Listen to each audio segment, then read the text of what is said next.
pada orang dewasa. Untuk anak-anak yang biasanya dilakukan. Ya. Nah, kalau penyuntikannya itu sebenarnya sederhana, hanya saja dari sininya dampak, wih. untuk teorinya gampang. Ya. Nah, ini kulit di atas kita. Ya, ini kulit. Ya. Kulit. Di bawahnya ini ada jaringan lemak. Ini jaringan lemak. Kemudian baru di bawahnya lagi ada otot. Ya. Otot. Nah, kalau yang otot, kenapa ya?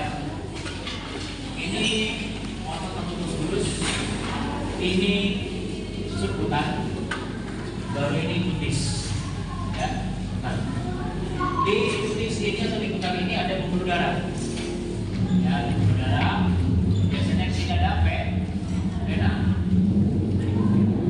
Nah, segala macam penyuntikan sebenarnya sudah dipelajari ya, bahwa penyuntikan itu ada intrakutan, intravena, subutan, sama intramuskular.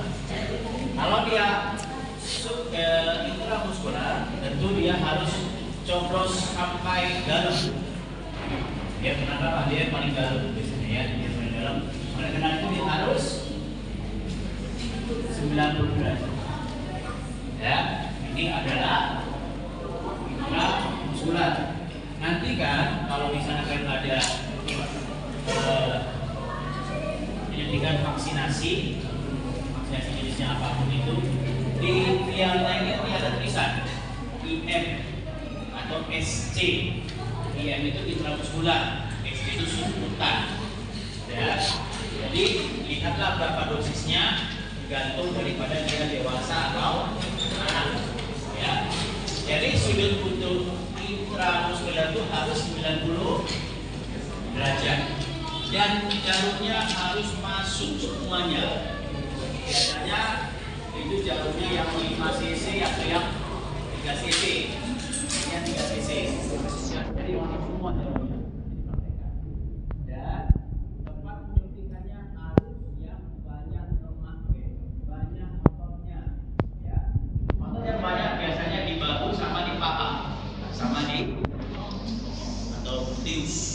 Ya, sudah belajar kan penyuntikan di bokong kan, di tius kan sudah belajar. Nah, biasanya kalau untuk penyuntikan intramuskular untuk vaksinasi biasanya di deltoid, jadi otot bahu.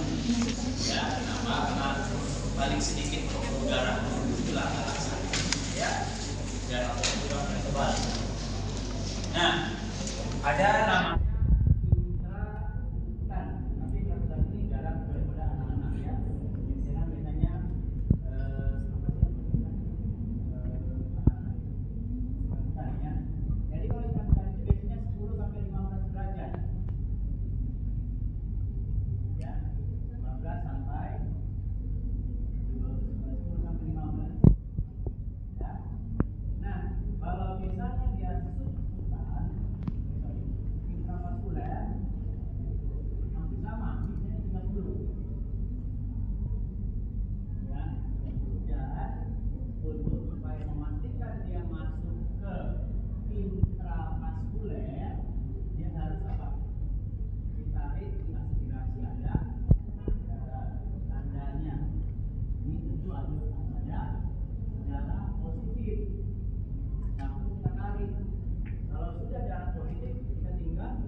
Jadi biasanya kalau sudah 45 derajat, inilah yang sering kita kalau melakukan tindakan penyuntikan vaksinasi.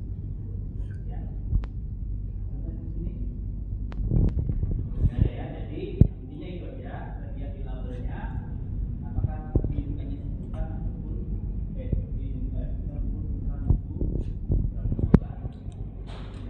nah, penyuntikan daripada vaksinasi itu macam-macam, ya. Influenza, rabies, kemudian penyuntikan hepatitis, ya kalau dewasa, jadi dari lah. Kalau anak-anak, itu dari anak-anak yang disuntikan, ya. Kalau misalnya mau lihat boleh kembali ke depan.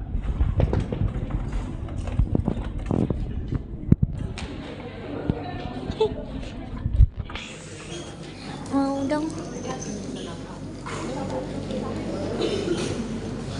Nah, jadi kan seperti saya bilang tadi bahwa kita penyuntikannya intramuskular, ya. Seperti biasa, kalau ini bentuknya vial, misalnya 2 cc, misalnya 3 cc ya. Ini yang 3 cc. Kita misalnya 2 cc nih. Kita ambil 2 cc. Kita ambil dulu udara di sini 2 cc. Ya, 2 cc. Kemudian setelah itu kita masukkan ke dalam sini 2 cc. Ya, masukkan udara. Maka akan terjadi tekanan negatif di dalam. Habis kita lepas, maka dia akan keluar. Bisa kita tarik. Kalau misalnya kita langsung tarik, dia akan berat di dalamnya. 2 cc, habis itu baru kita cabut. Ya. Nah, seperti biasa, kalau sudah kita ambil cairannya, kita akan melakukan tindakan apa? Desinfektan, ya, pada pasien. Saya bilang tadi kalau kita intramuskular di daerah deltoid. Jadi misalnya di daerah deltoidnya pasiennya duduk di atas posisinya, ya. Maka kita bilang, Pak, saya ada penyakit dalam di sini, kita akan melakukan tindakan penyuntikan. Apakah Bapak bersedia? Bersedia. Maka kita lihat biasanya di daerah yang paling tebal itu biasanya di daerah tengah, makanya 2 jari di atas daripada sini. Apa kita lihat 2 jari baru kita suntikan di bawah. Ya, 2 jari dari akromion, ya. Setelah itu 2 jari kita pastikan di sini, ya, 2 jari di atas sini. Saya 2 jari, baru suntikan di bawahnya. Oke. Baru setelah itu kita desinfektan, baru kita ambil jarum. Ya, anggaplah saya suntikan ini kan. Kemudian sudah diinspektan, baru kita coblos sedalam mungkin sampai habis jarumnya. Mak coba. Sampai habis jarumnya. Ini nggak habis ya, kalau misalnya itu harus habis sampai ke dalam. Ya, atau sampai kandas lah. Kalau kandas itu nanti itu akan nyampe ke tulang. Tapi kalau bisa habis jarumnya, ya. Dengan sudut 90 derajat. Baru kita aspirasi. Kemudian kita apa? Untuk melihat apakah masuk pembuluh darah atau enggak. Aspirasi, kalau misalnya dia tidak ada pembuluh darah, berarti tidak masuk ke intravena, baru kita suntikkan. Oke. Setelah kita suntikkan, habis cabut cicaknya dan kemudian kita tutup. Nah, kita supaya menghentikan pendarahan. Baru setelah itu sudah berhenti, baru kita lepas. Kita periksa. Ada pertanyaan? Jadi nanti ini ya, saya ulangi lagi, kita suntikkan 90 derajat, kemudian aspirasi, kemudian kita suntikkan dengan cepat, set. Habis itu baru kita tarik, kemudian baru kita tutup. Setelah tutup baru ditutup dengan plester. Ya. Nah, kemudian kita akan masuk ke subkutan. Jadi supaya kita bisa memastikan masuk subkutan, kita 45 derajat. Kemudian ini agak diculik dikit. Supaya apa? Supaya kulitnya naik. Kalau kulitnya naik, baru kita suntikan 45 derajat. Maka akan terasa bahwa jarum kita seperti memasuki sesuatu yang kosong. Ya, 45 derajat. Nanti akan masuk di sesuatu yang kosong di dalam, baru kita tarik, aspirasi, tidak ada darah, kita suntikan. Set. Seperti biasa kita lepas. Oke. Apakah dia masuk semua jarumnya ke bawah? Tidak perlu. Yang penting ketika kita merasa ada memasuki ruangan kosong, kita aspirasi, kita suntikan. Yakinlah ketika kita tarik ke atas dan kita suntikan ada masuk ke ruangan kosong, baru kita aspirasi, baru kita suntikan. Ya.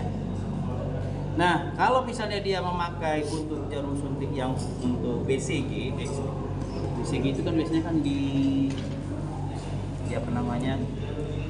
di sendi bahu ya. Ini sekilas saja ya, karena nanti kan dokter anak kan. Biasanya kan di sendi bahu. Di sendi bahu sama. Ini kan karena kita menyuntikannya intrakutan sampai terbentuk suatu benjolan ya. Maka setelah kita tarik cairannya ya, kita desinfektan biasa. Kemudian seperti biasa 10 sampai 15 derajat ya. 10 sampai 15 derajat. Kita mau gini kan, kita ambil sungkit sedikit. Baru kita udah nampak kita di dalamnya, baru kita suntikkan sampai terbentuk gula atau bundaran ya, belatan. Kita suntikkan sesuai dengan jumlah, misalnya 0,2 atau 0,3 cc ya. Kita suntikkan sampai terbentuk, baru kita jangan ditekan. Kalau ditekan kenapa? Nanti ininya keluar, kita ada airnya sedikit darah keluar, kita isap aja, jangan ditekan. Kalau ditekan keluar lagi nanti ininya vaksinnya ya. Saya ulangi lagi ya. Jadi di daerah deltoid kita ambil sedikit, tapi ini 10 derajat ini ya, tipis saja. Kita ambil sedikit jaringannya, kita susupkan ke dalam, baru kita suntikkan pelan agar terbentuk bulatan yang sifatnya adalah berisi cairan. Setelah sudah kita masukkan sekitar 0,2 cm, kita tarik, atau 0,1 cm kita tarik, baru kita ditekan, diapin aja, ditaruh di tempat ada cairan ya. Nah, setelah itu ya, biarin aja ya, dia akan ditekan. Nah, itu sama kalau misalnya kita juga melakukan tindakan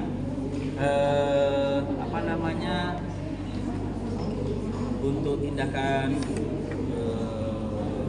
kalau misalnya mau kita suntik alergi ya, alergi pada antibiotik yang sudah kita encerkan, kita letakkan di sini di pusat pipi. Habis itu jadi biasa intrakutan juga suntikan di sini, kalau terbentuk bulatan ya. Setelah ada bentuk bulatan, baru kita lihat reaksi alergi selama setengah jam. Biasanya kalau reaksi alergi itu langsung nampak merah di sini. Itu reaksi alergi, tapi bisa kita buktikan di daerah sini. Itu namanya intrakutan. Bisa. Kemudian apa lagi? Intravena seperti biasa, karena vena kita juga berada di daerah yang kulit. Mana dia?